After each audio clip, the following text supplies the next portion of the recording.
Bab 62 nya Kitabul Azan bab 62. Babun iza shalla li nafsihi fal yutawwil masya'a. Nah, ini kebalikan nih dari bab sebelumnya. Bab sebelumnya babu takhfifil imami fil qiyam wa itmamir ruku'i was sujud.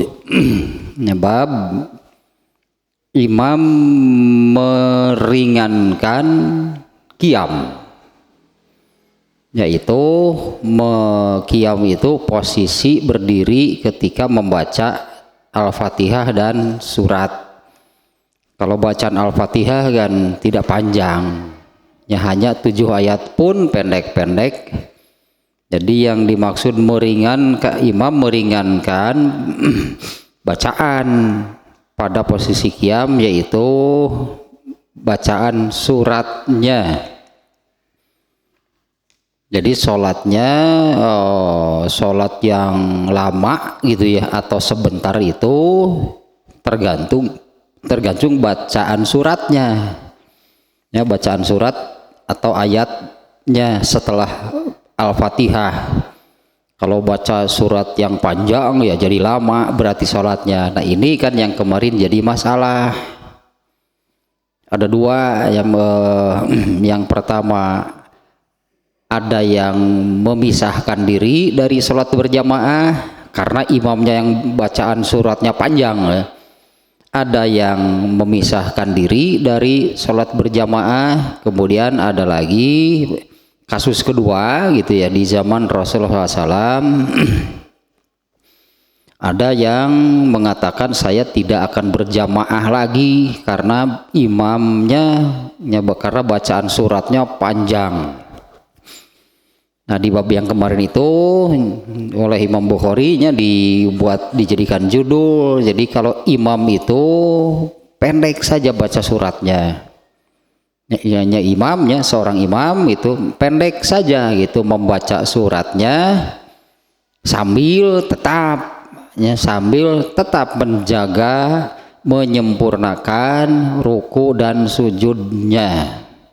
Hanya bacaan suratnya saja yang pendeknya. Ini imam artinya apabila berjamaah. Nah, supaya tidak terjadi apa yang pernah terjadi di zaman Rasulullah SAW. Yang pertama kasusnya Mu'adz bin Jabal sholat Isya baca surat Al-Baqarah, salah seorang makmum memisahkan diri dari berjamaah. Ini Rasulullah marah besar. Yang kedua Ubay bin Ka'ab, kejadiannya sholat subuh. Ada juga seseorang yang karena terlalu panjang lah gitunya bacaan suratnya sampai dia mengatakan saya tidak akan ikut berjamaah lagi. Rasulullah juga marah besar. Nah, maka Rasulullah di dalam hadisnya Rasulullah SAW itu, apabila kalian menjadi imam maka ringankanlah sholatnya, karena di antara makmum itu ada yang lemah, ada yang berusia lanjut, ada yang punya keperluan, ada yang sakit dan sebagainya. Nah, sekarang ini bab kebalikannya nih, bab ke-62 nya babun iza shalla li nafsihi fal yutawwil masya'a. Ya, apabila ini terjemah harfiahnya sholat untuk dirinya atau sholat sendirian. Iza sholat li nafsihi. Nah, tapi dari bahasanya pun Imam Bukhari di sini sudah menunjukkan kalau sholat munfarid atau sholat sendirian disebutnya itu sholat untuk dirinya. Tapi kalau sholat berjamaah bagi seorang imam, jadi sholatnya itu untuk dirinya dan makmum. Ternyata kan pada 2 bab sebelumnya makmum ada yang keberatan. Makmum ada yang keberatan dengan bacaan surat yang panjang. Artinya seorang imam itu sholat, dia mengerjakan sholat itu untuk dirinya dan makmum. Karena makmum itu kan sholatnya mengikuti. Karena dalam hadisnya pun di beberapa bab sebelumnya yang Rasulullah menyabdakan yang hadis yang ini, innama ju'ilal imamu liyu'tamma bihi. Nah, hanyalah ditetapkan, dijadikannya seorang imam itu untuk diikuti. Artinya sholat makmum itu mengikuti imam. Kalau imam baca surat yang panjang, ya ikutilah. Nah, tapi ternyata kan ada dua kejadian. Imamnya membaca surat yang sangatlah gitunya, imamnya membaca surat yang sangat panjang, ternyata ada makmum yang keberatan. Nah, yang pertamanya alasannya karena ada keperluan, sementara yang kedua, kasus kedua, imamnya Ubay bin Ka'ab, kejadiannya sholat subuh, ini masih anak-anak. Keberatan berarti mereka ini dengan sholatnya imam. Nah, apabila iza sholat li nafsihi, itu bahasanya ya Imam Bukhari nih, apabila sholat untuk dirinya, artinya tidak membawa orang lain, ya, tidak menjadi imam. Apabila sholat sendirian, itu maksudnya fal yutawil masya'a, silahkan mau sepanjang apapun. Itulah artinya apabila sholat sendirian maka silahkan mau sepanjang atau mau selama apapun itu dia mengerjakannya.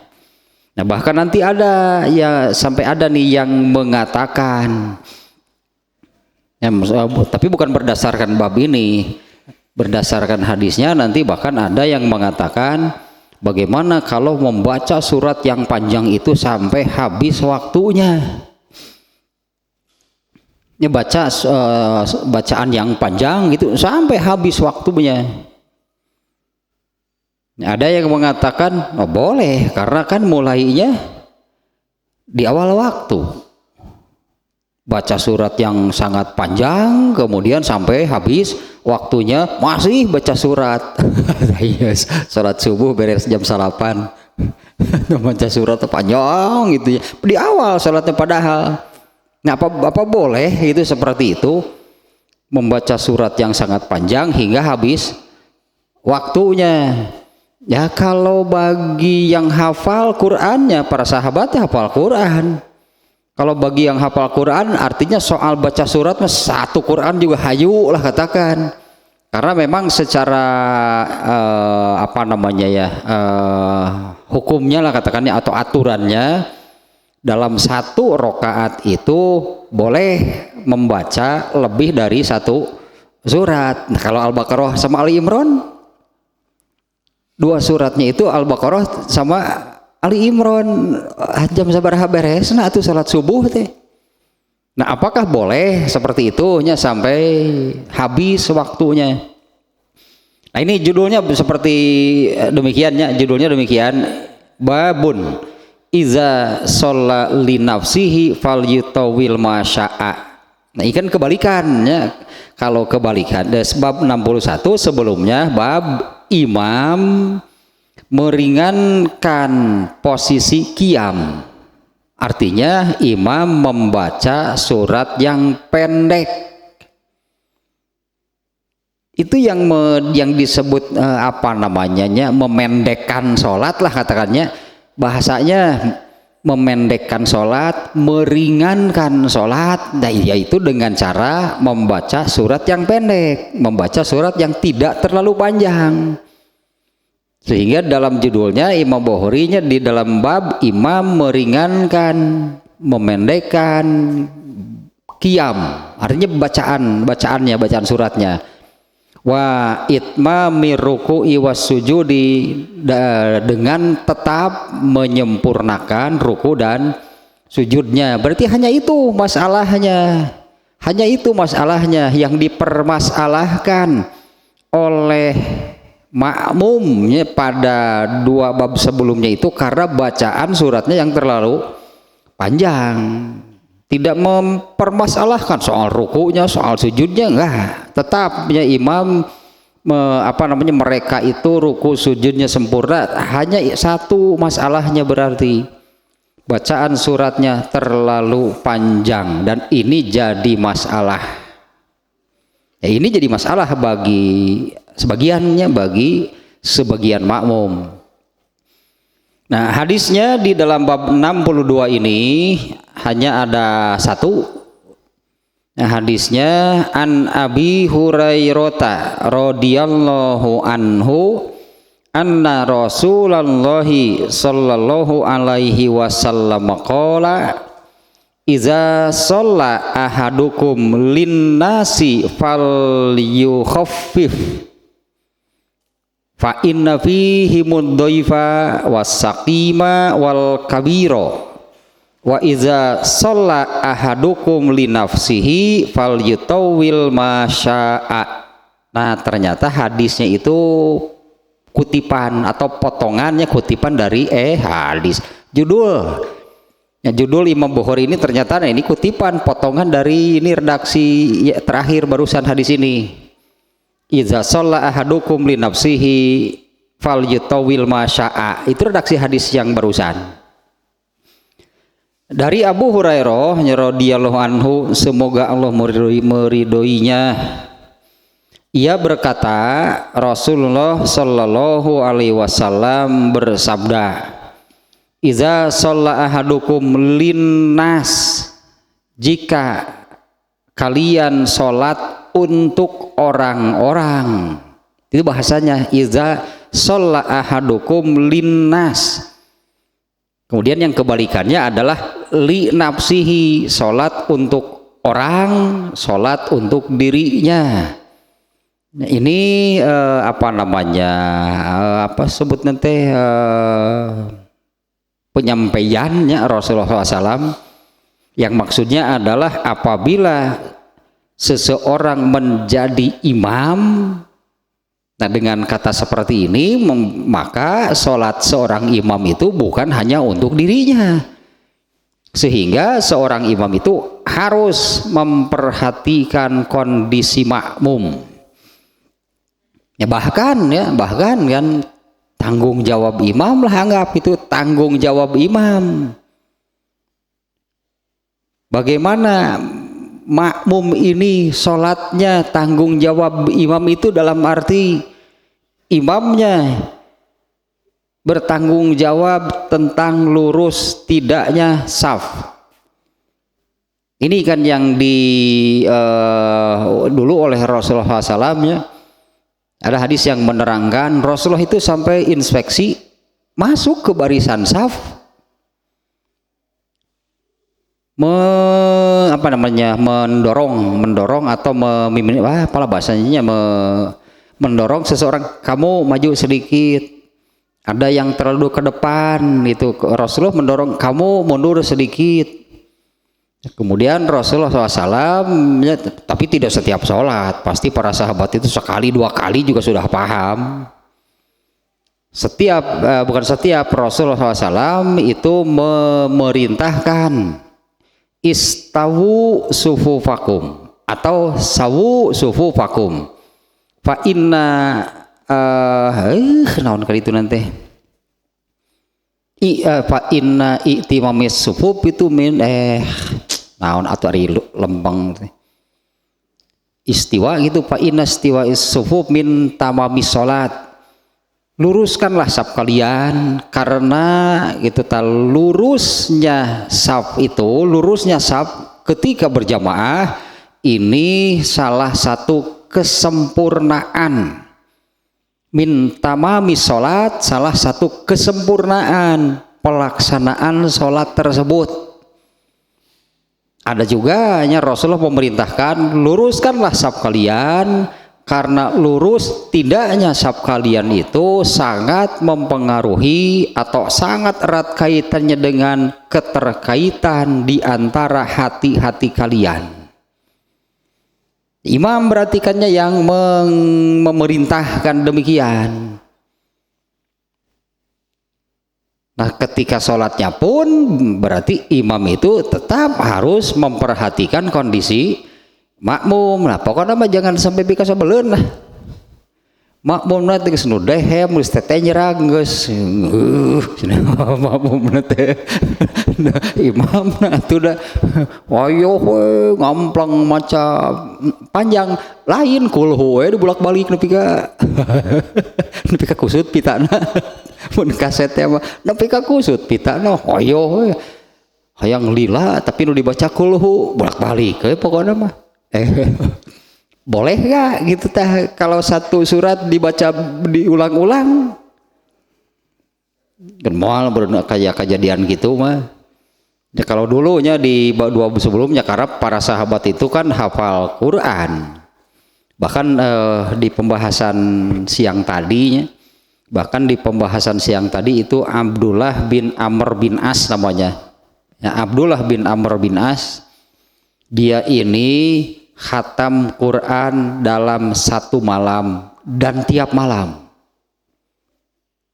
Khatam Quran itu membaca Quran itu ya khatam tamat baca Quran dalam satu malam dan dilakukan tiap malam.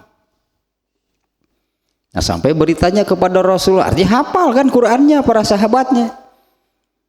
Sampai kepada Rasulullah, kemudian siang harinya saum setiap hari.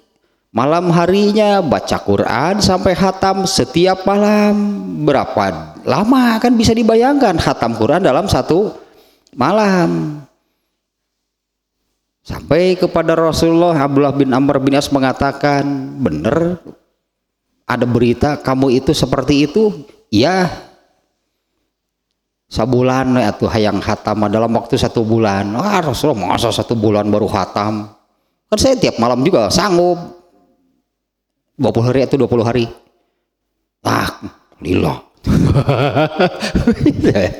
Kelamaan masa 20 hari baru khatam Quran.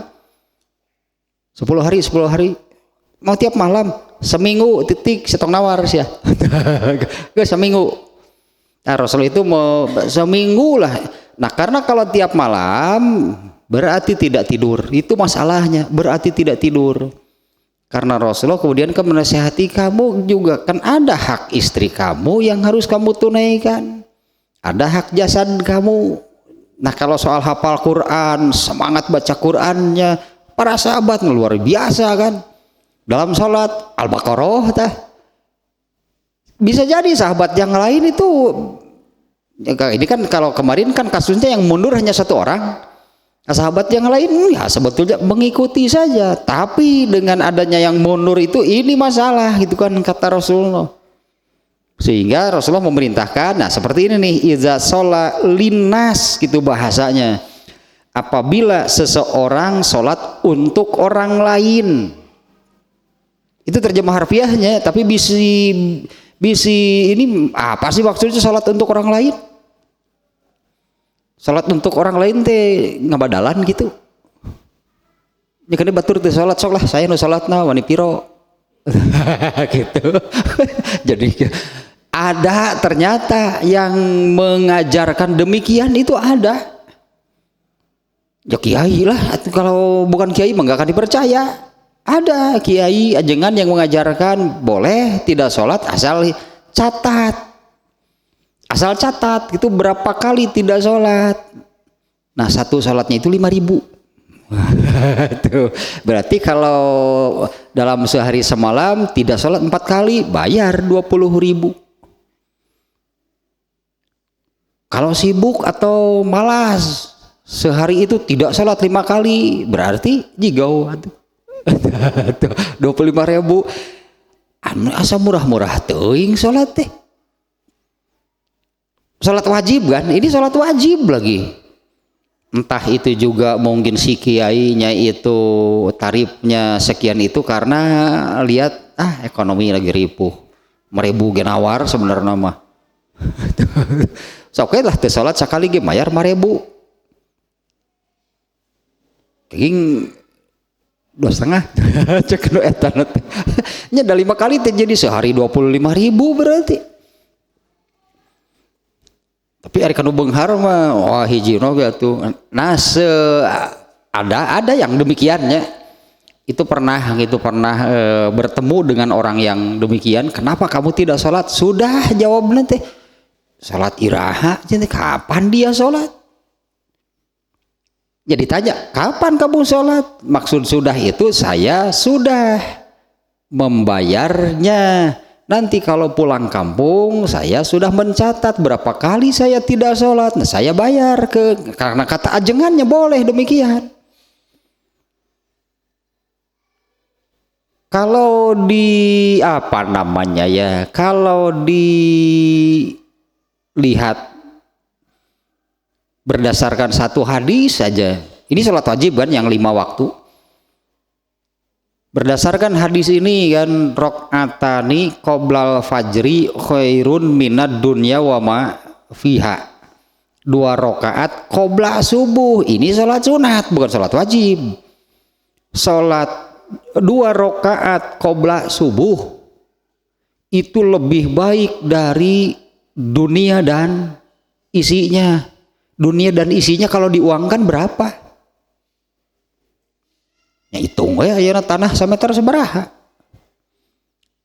Seluruh daratan, lautan dan segala isinya. Ya kan dunia itu dunia dan segala isinya. Sok ayeuna cai wae sagelas gope. Cai wae sagelas geura 500 ayeuna mah eta teh sagelas mangkana ieu lautan seluruhnya sabaraha gelaseun. Kakaraku cai nah we wunggul lah. Belum tanah kan 1 meter berapa? Belum emasnya, belum segalanya. Jadi dunia dan isinya ini enggaklah entah berapa kalau dinominalkan sepanjang teuing angkana ge. Tapi itu tidak lebih baik dari 2 rakaat qobla subuh. Iya salat wajib goceng. Iya kumaha itu. Banyak salat wajib marebuan. Boleh tidak sholat tapi bayar. Dia tidak merasa berdosa gitu karena tidak melakukan sholat itu memang tidak dilakukan sendiri, tapi kan diajarkan boleh asal bayar ke ajenganana. Nah ini ya sholat sholat linas itu bukan yang demikian. Ocang itu balik.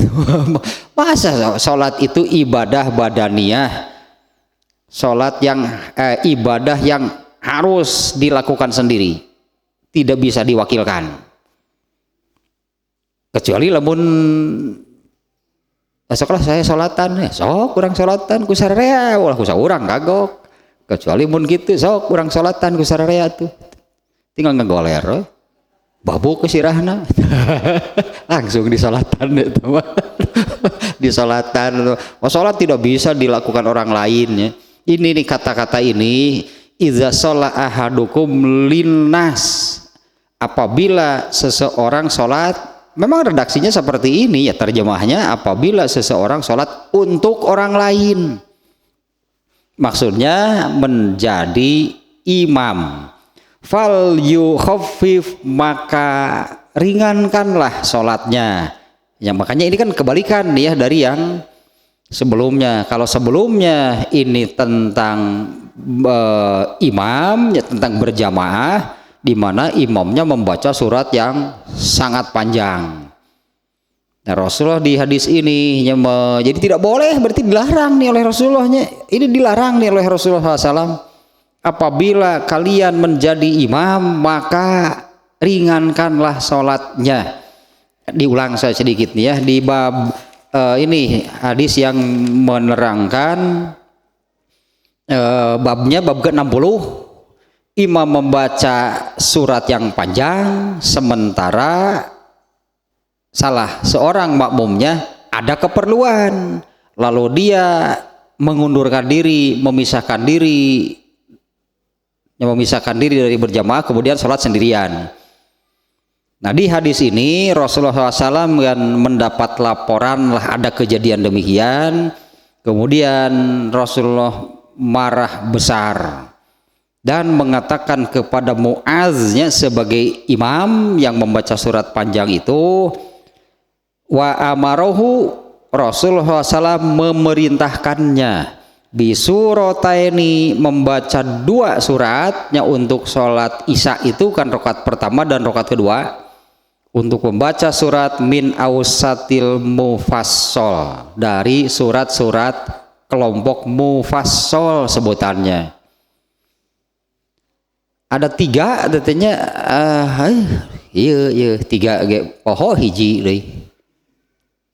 Kelompok surat-surat Al-Qur'an teh ada as-sab'utwal namanya. Ini 7 surat yang panjang. Itu 7 surat yang awal, Al-Baqarah, Ali Imran, ya Al-Maidah, An-Nisa, Al-Maidah, itu as-sab'utwal disebutnya.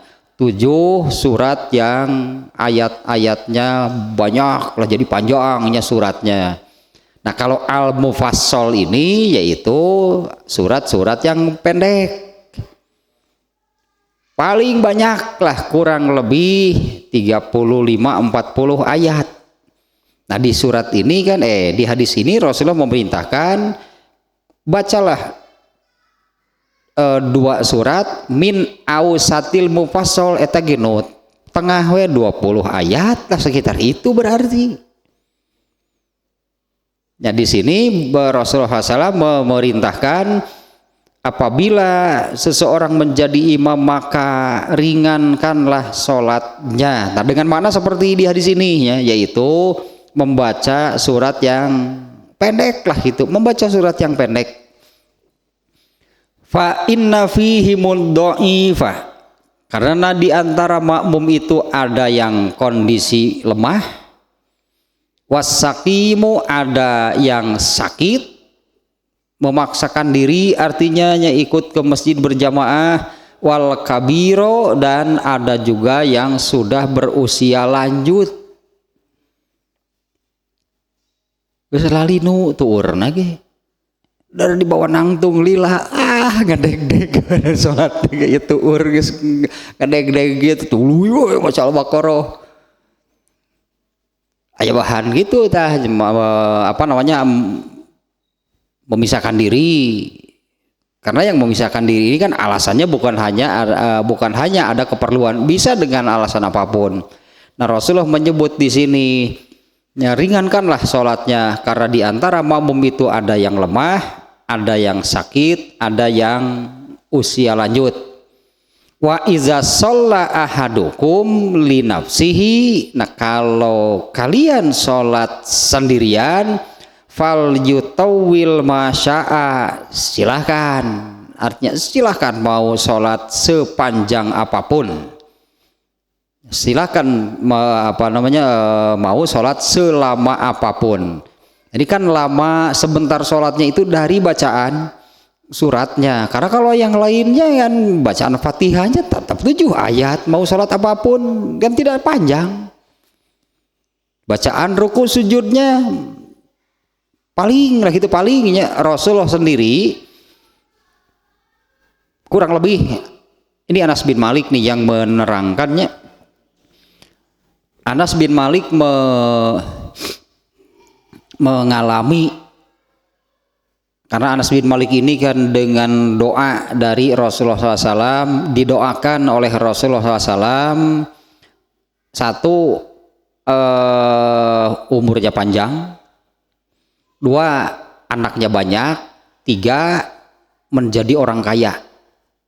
Ini didoakan oleh Rasulullah untuk Anas bin Malik, umurnya panjang, anaknya banyak, kemudian menjadi orang kaya, 3-tiganya. Doa Rasulullah dikabulkan. Anas bin Malik itu sahabat yang paling panjang umurnya, sahabat yang terakhir meninggal, Anas bin Malik. Anaknya banyak, 125 orang. Ruai. Anaknya 125 orang. Istrinya 1, ya kurang tuh. Mana mungkin anak 125, istrinya 1. Emang melahirkan setahun hiji ge sabaraha umurna itu? Umur 150 ngelahirkan keneh. Umur 150 ngelahirkan keneh. Kemudian soal kekayaannya, Anas bin Malik itu menjadi sahabat Ansor paling kayanya di antara kelompok Ansor. Anas bin Malik sahabat paling kaya. Nah, dengan umurnya yang panjang ini, Anas bin Malik mengalami, karena meninggalnya juga masih ketika Rasulullah SAW meninggal, Anas bin Malik masih muda, masih 20 tahun umurnya. Berarti kan mengalami ke depannya setelah Rasulullah tidak ada kan berarti cukup lama. Nah, sampai mengalami zaman Khalifah Umar bin Abdul Aziz. Ya, sampai mengalaminya ke masa Khalifah Umar bin Abdul Aziz. Nah, Anas bin Malik itu ya karena Umar bin Abdul Aziz Khalifah, ya dia imamnya. Anas bin Malik makmum. Anas bin Malik pernah menerangkan, aku tidak pernah menjumpai seseorang yang sholatnya paling mirip dengan sholat Rasulullah SAW dibandingkan dengan anak ini. Nyebut lagi anaknya, bodaknya dah. Karena kalau nggak salahnya ini bisa dikoreksi nih kalau salah. Umar bin Abdul Aziz itu kan menjadi khalifahnya umur 28 tahun. Kemudian sampai berapanya umur 28 jadi khalifahnya sampai umur 32 atau 34 gitu, saya lupa lagi. Karena Anas bin Malik membudak atau itu mah. Anas bin Malik kan tadi umurnya sangat panjang. Nah, di antara yang disebutkan oleh Anas bin Malik itu demikian, aku tidak pernah mendapati orang yang sholatnya paling mirip dengan sholat Rasulullah SAW dibandingkan dengan anak ini, yaitu Umar bin Abdul Aziz. Aku perkirakan dari lamanya sujudnya, aku perkirakan dari lamanya sujud Umar bin Abdul Aziz itu kurang lebih membaca 10 kali tasbih. Tasbih itu bacaan sujud. Dari lamanya, bukan terdengar. Dari lamanya sujud, aku perkirakan Umar bin Abdul Aziz itu membaca 10 kali. Ya, artinya Nabi juga demikian kan? Artinya Nabi juga demikian. Karena Anas bin Malik mengatakan, aku tidak pernah mendapati ada orang yang lebih mirip sholatnya dengan Umar bin Abdul Aziz. Jadi subhanallah, subhana rabbiyal a'la, subhana rabbiyal a'la, subhana rabbiyal a'la. Kan enggak lama sebetulnya kan, baca 10 kali juga enggak lama. Enggak sampai semenit segera subhana rabbiyal a'la, subhana rabbiyal a'la, subhana rabbiyal a'la 10 kali, enggak sampai semenit. Jadi kalau yang sholatnya disebut sholatnya lama, pasti di suratnya yang membaca surat yang panjang. Al-Fatihah kan nggak bisa diperpanjang, nggak bisa diperpendek, sakit tuh Al-Fatihah mah. Bacaan ruku sujud nah paling kan 10 kali. Nah, agak inilah mau lebar sedikit nih ya. Bacaan ruku dan sujud ada yang sama nya, bacaan yang sama, artinya boleh itu dibaca pada waktu ruku juga sujud. Jadi sama nih bacaan ruku dan sujud. Kalau yang beda yaitu yang kalau ruku subhana rabbiyal azim, kalau sujudnya subhana rabbiyal a'la. Kalau yang ini misalnya subhanakallahumma rabbana wa bihamdika allahumma gfirli, itu boleh dibaca waktu ruku, boleh juga dibaca waktu sujud. Atau yang ini subuhun kudusun Rabbul malaikati waruh, itu juga boleh dibaca waktu ruku, boleh juga waktu sujud. Tapi tidak harus seragam, boleh tabal ruku yang ini, sujud yang mana gitu boleh. Dan juga jumlah bacaannya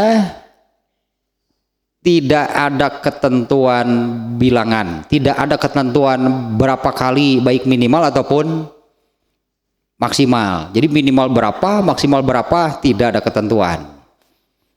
Kalau tidak ada ketentuan berarti minimal 1.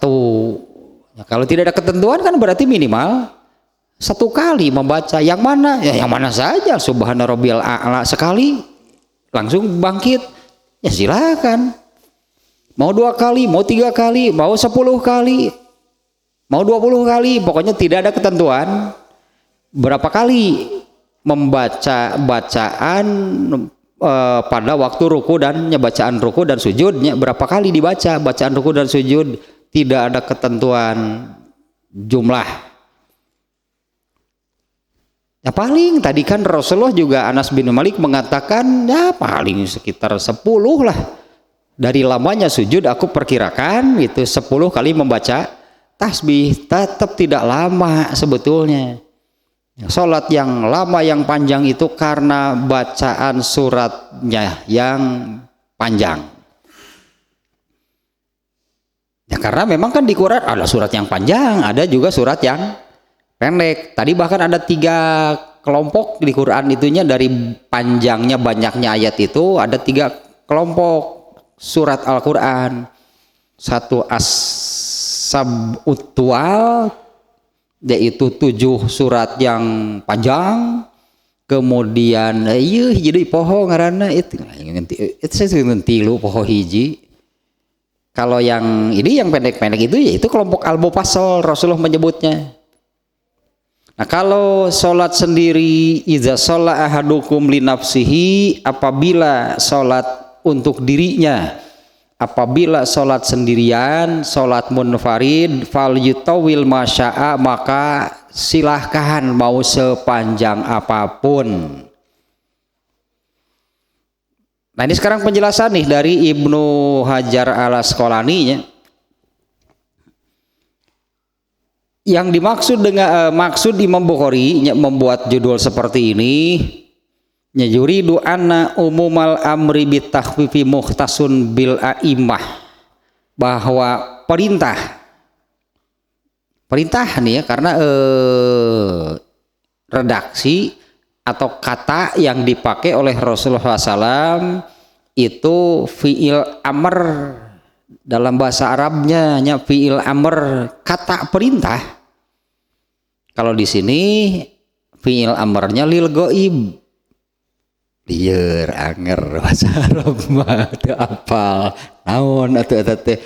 Ada fi'il amr lil mutakalim, itu kalimat langsung. Kalau bahasa kitanya kata perintah itu kan kalimat langsung, bukan berita.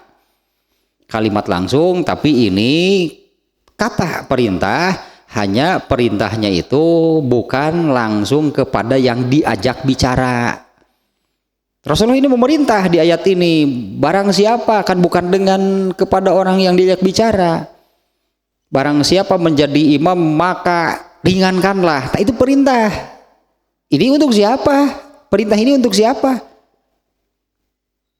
Kan bukan hanya bagi para sahabat yang saat itu diajak bicara oleh Rasulullah. Ini berlaku umum. Saya tadi sebut fil amr lil ghaib, termasuk juga yang tidak hadir kena oleh perintah ini. Barang siapa Imam Bukhari-nya bermaksud bahwa keumuman perintah Rasulullah SAW meringankan sholat itu khusus untuk imam, ya, khusus untuk imam, yang artinya kan ya salat berjamaah artinya ya. Nah perintah ini khusus untuk imam, karena pada redaksi berikutnya kan Rasulullah menyebutkan kalau sholat sendirian. Perintahnya katakanlah untuk yang sholat sendirian, beda lagi perintahnya. Fa iza shalla li nafsihi, nah kalau sholat untuk dirinya ini perintahnya fal yutawil, artinya panjangkanlah sekehendak hatinya, bebas artinya boleh gitunya, ya, panjangkanlah sholatnya sekehendak hatinya. Nah ada yalah menyimpang juga nih ya, menyimpang sedikit. Ada ini siapanya, saya lupa lagi nih sahabatnya, yang bukan sebagai imamnya, karena kalau sebagai imam kan Rasulullah memerintahkan pendek. Beliau pun kalau sholat berjamaah ya, beberapa hadis menerangkan sholat isya membaca surat At-Tin, Kan pendeknya surat At-Tin aja. Rasulullah mau berjamaah nih sholat Isya membaca surat At-Tin. Pernah juga sholat subuh pada rakaat pertama membaca surat Al-Zalzalah. Pada rakaat kedua Al-Zalzalah lagi. Nah ini para sahabat yang bingung. Para sahabat itu ya menerangkan seperti itulah kejadiannya. Pada rakaat pertama surat Al-Zalzalah, rakaat kedua Al-Zalzalah. Ini Rasulullah lupa bahwa rakaat pertama kan sudah tadi surat yang itu, surat yang di rakaat kedua yang itu lagi. Tapi biar bagaimanapun itulah yang terjadi di antaranya, itu artinya satu surat boleh dibaca berulang-ulang. Otakna lamun salat malam Al-Kautsar we 11. Tuh kan telila surat Al-Kautsar rakaat kedua Al-Kautsar rakaat ketiga Al-Kautsar lagi sampai yang ke-11 tetap Al-Kautsar. Itu secara hukum tidak bisa dibantahnya karena itu kan Rasulullah juga demikian. Rakaat pertama Al-Zalzalah, rakaat keduanya juga Al-Zalzalah. Nah ini hadis-hadisnya diantara yang menerangkan Rasulullah juga tidak panjang kalau sholat berjamaah. Padahal Rasulullah pasti hafal Quran kan. Tapi kalau sholat berjamaah seperti yang beliau perintahkan di hadis ini, ya jangan panjang-panjang. Tapi ketika sholat sendirian, nih ada sahabat yang menerangkan Rasulullah SAW mengerjakan sholat malam. Pada rakaat pertama itu baca surat Al-Baqarah sampai, nah ini sahabat yang mengisahkannya ketika sampai ayat ke-30-nya, saya kira Rasulullah itu mau berhenti terus ruku, ternyata masih terus. Kemudian sampai ke ayat ke-100, saya kira mau berhenti kemudian ruku terus sampai tamat Al-Baqarah. Setelah itu ruku enggak, sambung lagi ke Ali Imran. Ke An-Nisa dulu kalau nggak salah. Sambung surat An-Nisa. Saya kira An-Nisanya mau baca sekitar 30 ayat, ternyata masih terus sampai tamat juga. Kemudian ditambah dengan setengah kalau nggak salahnya setengah Ali Imran. Kalau urutan surat di Qur'annya kan Al-Baqarah, Ali Imran, ini ke An-Nisa, kemudian ditambah satu rakaat, sakitu deh. Sampai kaki Rasulullah SAW itu kalau mengerjakan sholat malam bukan tiap malam seperti ini, sering, tapi Rasulullah SAW itu sholat malamnya sangat lama sampai kakinya bengkak. Ya, ketika ditanya mengapa mesti sampai demikian gitu kalau sholat malam, bukankah engkau itu sudah pasti tidak punya dosa, disebutnya bukankah engkau itu orang yang sudah pasti diampuni dosanya yang telah lalu dan yang akan datang. Pasti Rasulullah itu tidak punya dosa, tapi ketika sholat malam sampai demikian beliau mengerjakannya. Nah, ditanya oleh Aisyahnya mengapa mesti sampai demikian gitu kalau sholat malam, bukankah engkau ini tidak punya dosa? Padahal gitu kalau untuk Rasulullah itu hanya dengan ibadah-ibadah yang wajibnya saja sudah cukup. Gak perlu gitulahnya, tidak perlu sholat, tidak perlu ibadah-ibadah sunat. Bagi Rasulullah itu mengerjakan yang wajibnya saja itu sudah cukup. Karena setiap kali melaksanakannya pun selalu sempurna. Kemudian tidak punya dosa sedikit pun. Aman, sholat wajib bunggul ke. Mengapa engkau itu sampai sedemikian rupanya ketika mengerjakan sholat malam? Nah, Rasulullah akan menjawab kurang lebihnya bahasa kita itu, apa tidak boleh kalau aku ini menjadi hamba yang bersyukur? Nah, cara bersyukur nanti gitu dah, cara bersyukur kepada Allahnya dengan salah satunya ya menunjukkan rasa syukurnya itu demikian.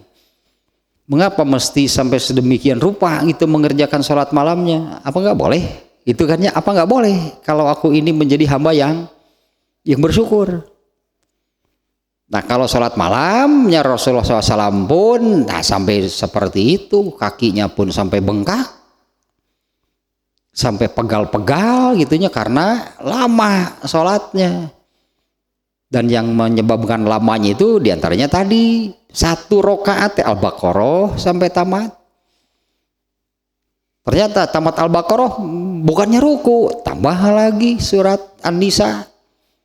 Kemudian tambah lagi sebagian surat Ali Imran, baru ruku, itu rakaat pertama. Sesuai kan dengan yang Rasulullah perintahkan di hadis ininya, apabila seseorang sholat sendirian bebas mau sepanjang apapun. Sok asati baliknya diurang banyak gitu. Kalau berjamaah gitu sok rada dipanjangkeun, tapi kalau sholat sendirian super kilat. Tuh, super kilat itu bacaan ruku na subhanarabbiyal azim. Bacaan sujud sakali di nu eta, dupang pondokna subhanarabbiyal a'la. Sampai banyak lagi jadi obrolan ya, sampai banyak jadi obrolan ketika diimami oleh orang yang ketika berjamaah memang tidak sepanjang Al-Baqarah sih, tapi bagi makmum gitulahnya dia ini membaca suratnya panjang, artinya menurut ukuran kebiasaan di sana berarti ya, ketika imamnya orang tersebut itu makmum ini mengatakannya dia baca suratnya panjang, rukunya juga lumayan lah gitu lama, tapi begitu sholat rawatib sendirian, wah eta digas eta mah dia dangan itu. Tapi ketika sholat sendirian itu bahkan makmum ini kan baca Fatihahnya kok begitu sebentar gitu ya. Kemudian baca surat apa gitu, kemudian ruku sujudnya pun, sehingga secara keseluruhan sholatnya itu sangat cepat. Ya, sholatnya itu sangat cepat, itu banyak tuh jadi obrolan seperti itu. Sati balik. Tapi meskipun kalau untuk sholat rawatib banyak, kalau untuk sholat rawatib atau sholat sunat seperti syukrul wudu, rawatib, tahiyatul masjid, ya tahiyatul masjid masya Al-Baqarah. Ya kalau misalnya ya tadinya gitu ya masuk ke sini membaca Al-Baqarah, batur ngaji manehna mah Al-Baqarah karena ngaji nggosan Al-Baqarah karena masjid geus di paruman dikunci Al-Baqarah karena pirek keluar di masjid juga hese, masjid juga dikunci sare di masjid. Nah, nggak mungkin juga ya kalau untuk sholat yang demikian. Nah kalau sholat malam, nah Rasulullah SAW pun panjang itu baca suratnya.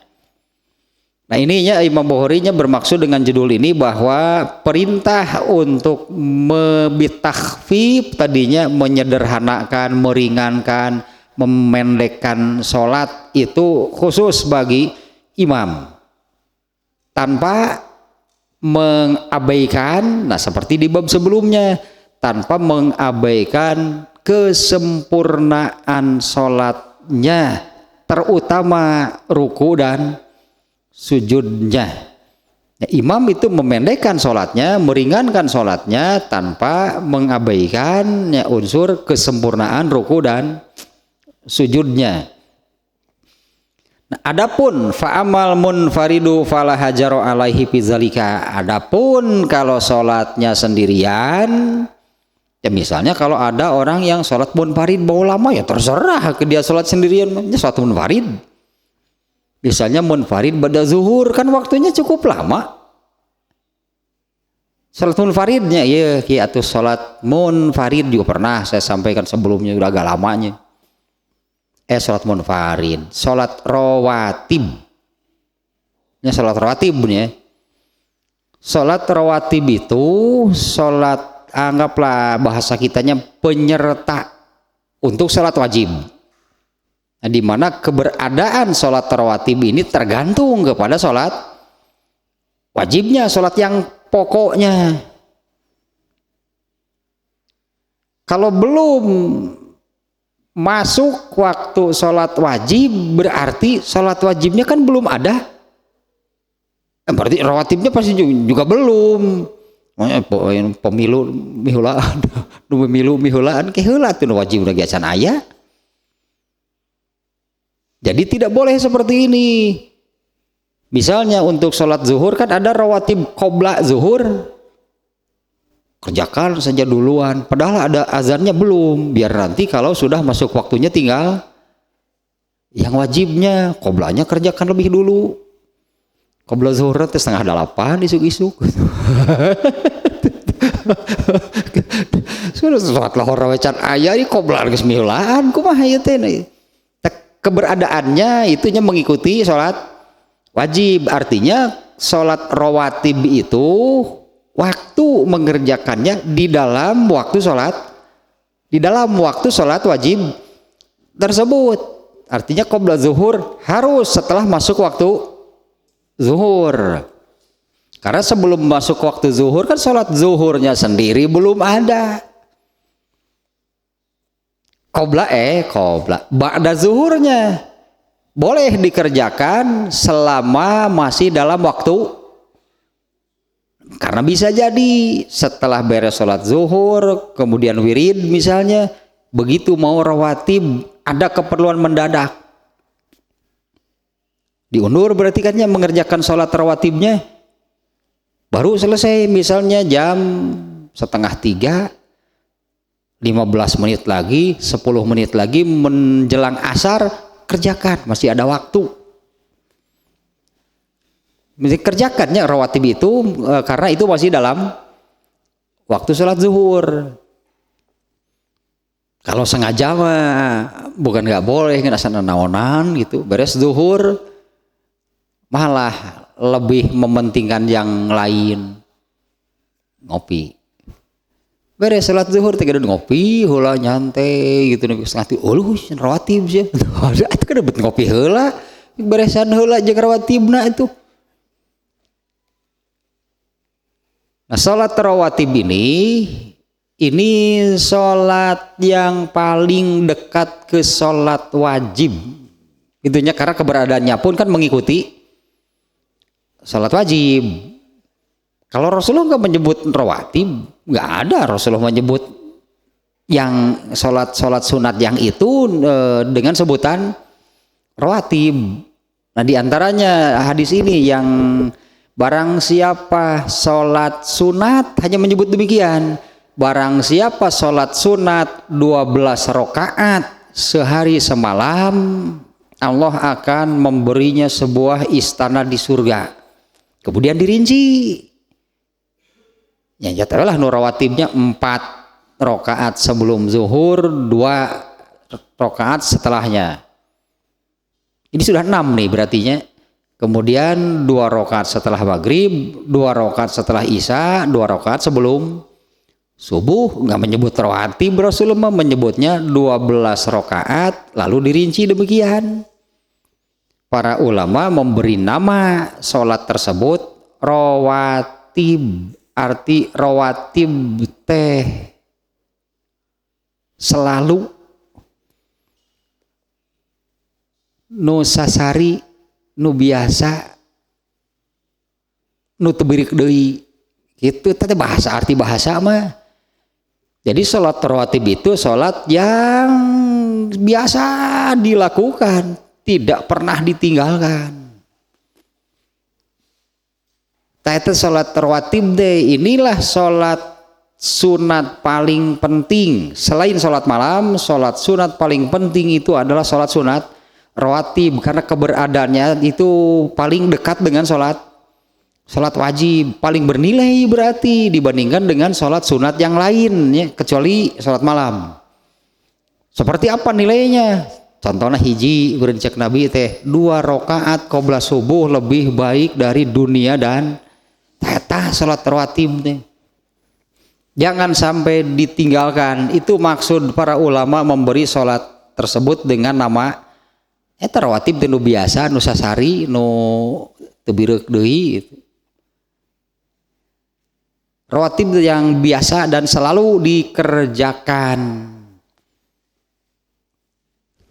Yang 12 tadinya diberi keutamaan, Allah akan memberinya sebuah istana di surga.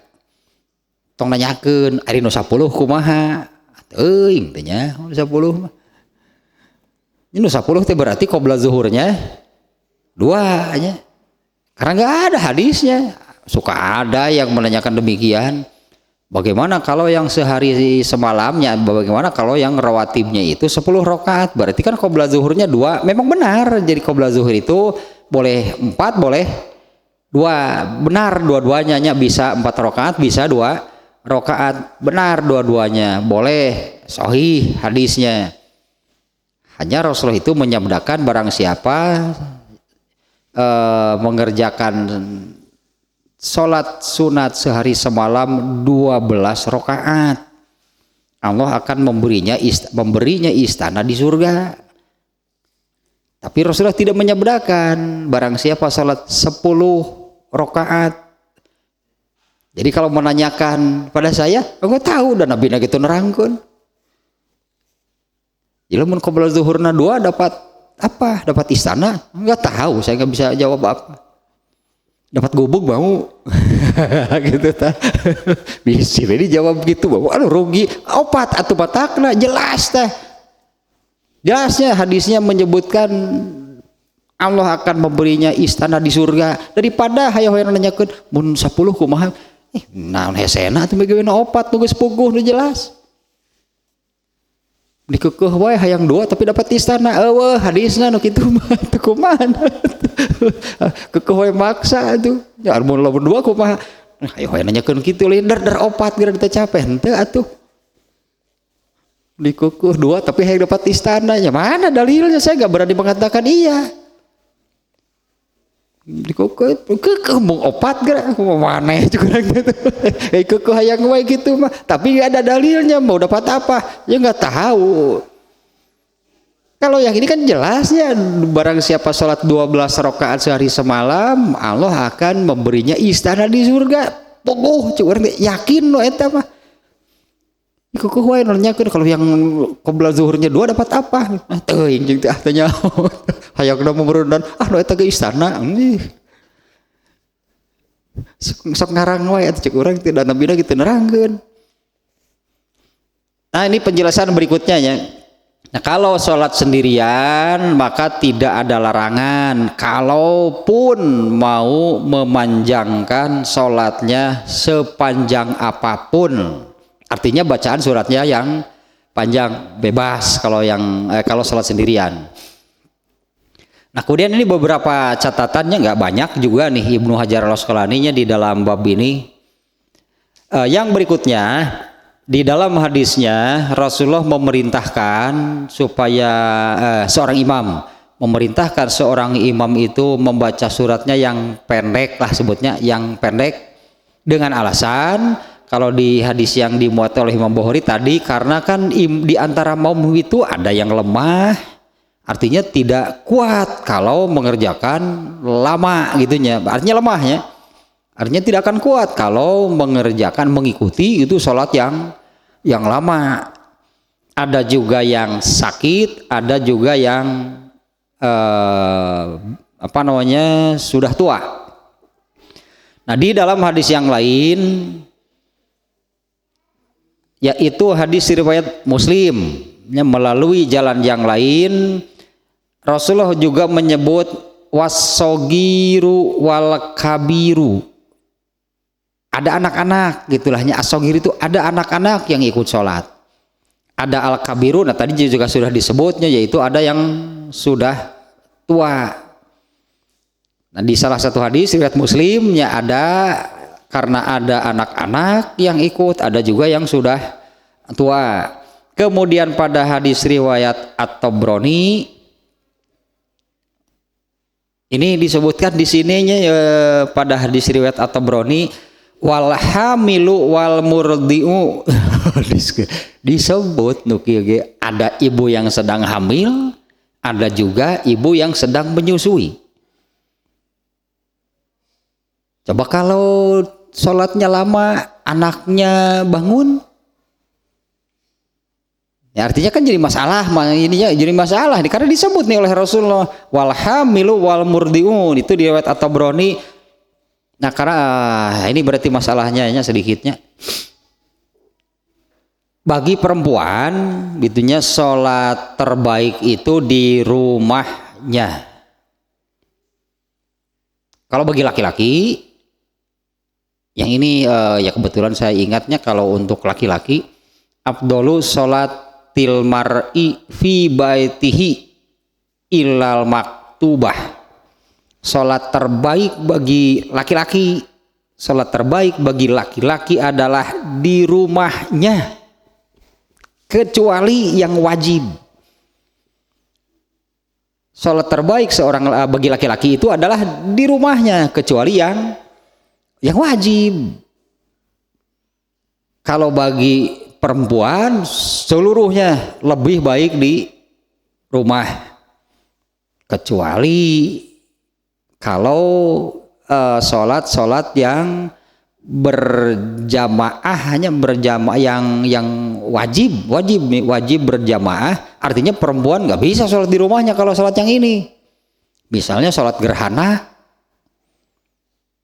itu kan perempuan mau sholat di mana? Ya di masjid lah pasti sholat gerhana, karena nggak bisa sholat sendirian di rumah, karena wajib dikerjakan secara berjamaah. Nah kalau itu pasti lain lagi masalahnya, karena memang wajib berjamaah, masa sendirian di rumah kan nggak bisa, nggak boleh. Nah kalau sholat wajib di rumahnya. Tapi di satu hadis Rasulullah SAW mengatakan bagi para suami, itunya bagi seorang suami tidak boleh melarang kalau istrinya ingin sholat berjamaah di masjid. Dulu di zaman Rasulullah SAW pun suka ada perempuan yang ikut berjamaah di masjid, tapi nggak jadi kebiasaan karena para sahabat perempuan ini mereka juga tahu sholat terbaik mereka itu di rumahnya, bukan di masjid. Nah, ada perempuan-perempuan yang ikut berjamaah di masjid bersama Rasulullah SAW itu untuk tujuan belajar. Jadi langsung gitu kan bisa melihat, bisa mendengar bagaimana Rasulullah SAW mengerjakan sholat. Bukan jadi kebiasaan terus tiap hari sholat di masjid, karena mereka tahu sholat terbaik itu di rumahnya. Nah Aisyah sendiri, istri Rasulullah SAW yang rumahnya nempel ke masjid, di rumah sholatnya nggak ikut ke masjid. Nah Aisyahnya yang rumahnya nempel, artinya bukan karena jarak tidak ke masjid. Ya kalau jarak ke rumah Aisyah itu tinggal ngajelang, tinggal ngajelang ke masjid gitu, hanya 5 langkah dari rumah. Aisyah bukan 5 langkah lagi, itu pintu rumahnya itu keluar rumah langsung masjid gitu. Kalau Aisyah nempelnya ke masjid, tapi sholatnya di rumah. Nah di sini Rasulullah menyebutkan yang hamil ada nih di riwayat At-Tabrani. Ya imam diperintah untuk ringankan sholatnya, karena kan tuh yang hamil juga ada yang ikut berjamaah. Nah seperti itu masalahnya perempuan di zaman Rasulullah SAW itu, mereka tahu sholat terbaik mereka itu di rumahnya. Nah tapi kan mereka juga kan perlu ilmu kan, sholat Rasulullah itu seperti apa, boleh ikut hadir, menyaksikan, artinya kan yang melihat, mendengar lah itunya bagaimana Rasulullah mengerjakan sholat. Setelah mereka tahu, tidak lagi ke masjid, sholat mereka di rumah. Nah Rasulullah melarang, menyabdakan tadinya bagi seorang suami itu jangan melarang kalau istrinya itu ingin ikut sholat di masjid. Karena Rasulullah juga tahu si perempuan yang ikut di masjid ini nggak akan jadi kebiasaan pasti. Ya, karena para sahabat perempuan juga orang-orang yang pala linter, sahabat perempuan ini wah canggih itu. Di zaman Nabi mah sahabat perempuan ini wah canggih. Oh eta siapa? Mulaikah diantaranya kan cerdasnya dia. Ya cerdas gitu. Bagaimana dia bersodakoh? Apa nu bakal jadi jariah ke mana? Kan mulai kah eta contohna teh nya dia tahu gitu, ingin bersodakoh tapi supaya jariah, tahu kan dia bisa memilih. Terus nini itu nini yang menanyakan boleh nggak wudhu dengan air yang ada di tempat sampah? Ya pasti sudah bercampur dengan sampah, airnya hitam, baunya bau sampah. Pertanyaannya, boleh nggak nini wudhu gitu dengan air itu? Boleh nggak saya wudhu dengan air itu, air yang ada di tempat sampah? Dan Rasulullah menjawabnya, air itu suci, nini, ya.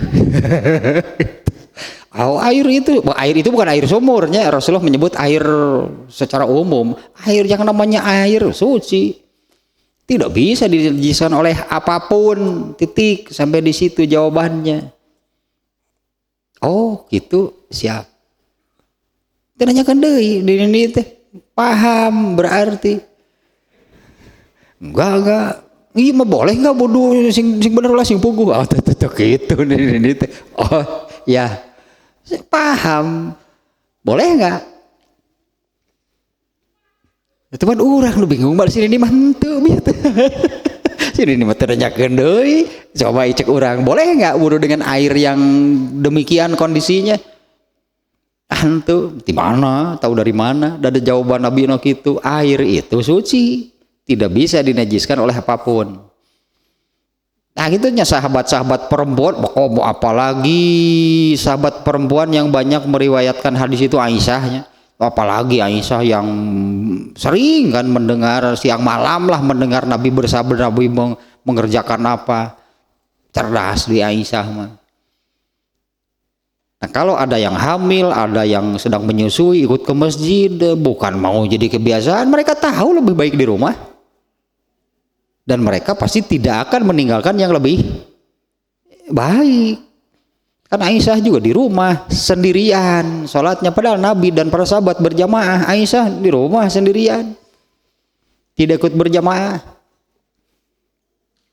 Adapun sahabat perempuan yang ikut berjamaah itu karena ada keperluan belajar, terutama gitunya karena ada keperluan belajar. Mereka juga harus punya ilmunya sholat Nabi seperti apa. Karena belum tentu kan suaminya bisa menerangkan masalah nama. Belum tentu suaminya bisa menerangkan. Nanyakeun ka suami teh ari Nabi teh ruku na kumaha? Kieu terangkeun. Karti asa ngarti keneh teu diterangkeun. Cek istrina teh. Oh asa ngarti keneh teu diterangkeun. Maneh mah. Cek suami teh ka masjid lah tinggal di sorangan gitu. Oh ke masjid depan si istri nanti udah bohongan atuh suami neranggung wah kieu panjang lebar ngerti ente wah gitu asa ngerti kere itu diterangkan nerangkan panjang lebar uriluy mau itu kan dia si istri lagi tungkul ini urun nah lanjutkan lagi nih.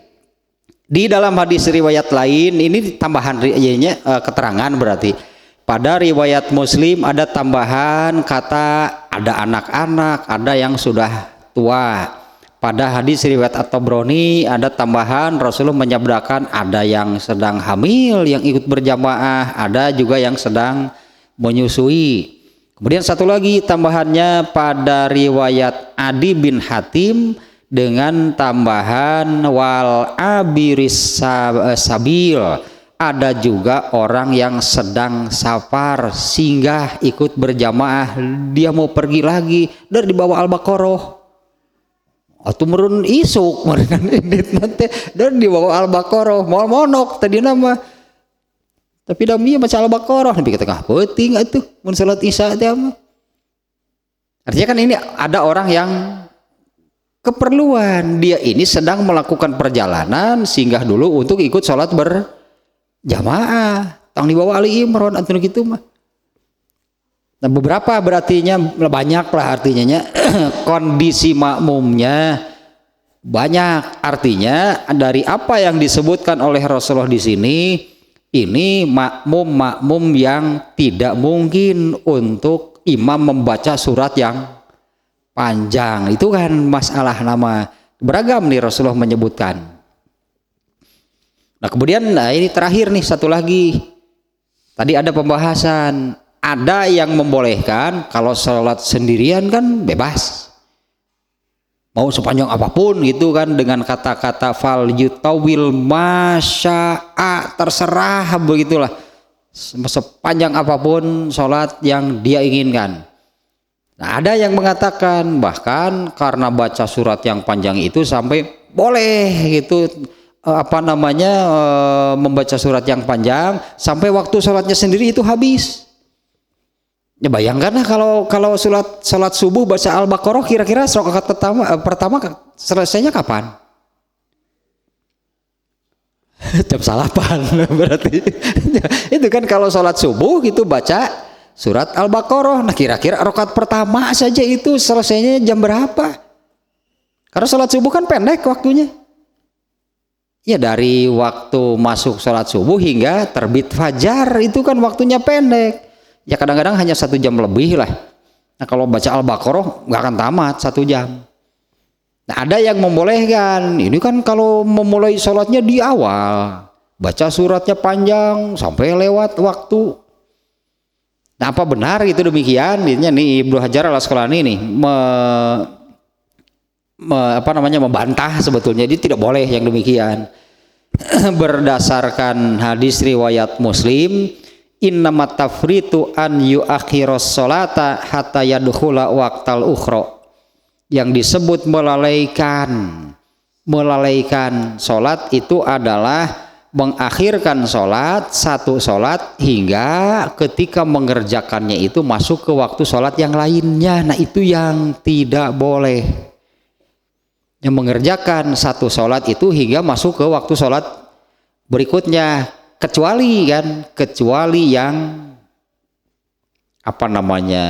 kondisional. Ada hadis yang menyebutkan man adroka rokatan minas sholati faqad adrokas sholata. Ada yang khusus subuh dan asar disebut. Man adroka rokatan minas subhi faqad adrokas subha. Barang siapa dapat 1 rakaat dari sholat subuh, artinya yang 1 rakaat ini masih waktunya, masih dalam waktunya. Tapi sisanya itu sudah di luar waktu, sudah habis waktunya. Jadi rakaat pertama masih dalam waktunya, sementara rakaat keduanya sudah di luar.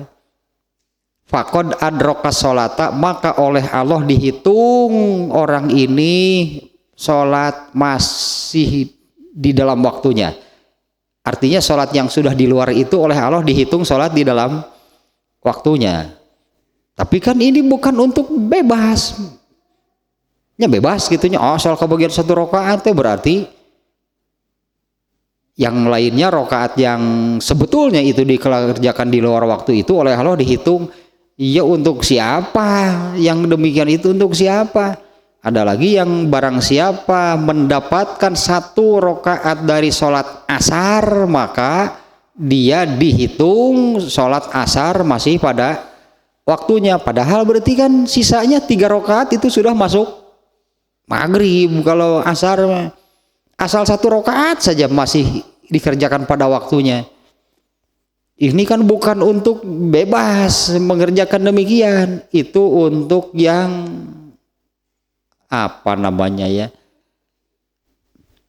ada alasan atau darurat gitu, sampai seperti itu sholat asarnya. Namun darurat teh ketiduran. Ketiduran pas ngerejat, waduh 10 menit deui ka maghrib, buru-buru wudu dan sebagainya lah gitulahnya, kan itu juga memakan waktunya. Wudu itu kemudian buru-buru mengerjakan asar, ternyata baru 1 rakaat masuk maghrib, masih oleh Allah dihitung semuanya dikerjakan dalam waktu asar, kan bukan untuk yang sengaja. Kalau ini kan jadi sengaja karena baca surat yang panjang. Nah rakaat keduanya Kalau sholat subuh itu rakaat pertamanya baca Al-Baqarahnya sampai selesai 286 ayat.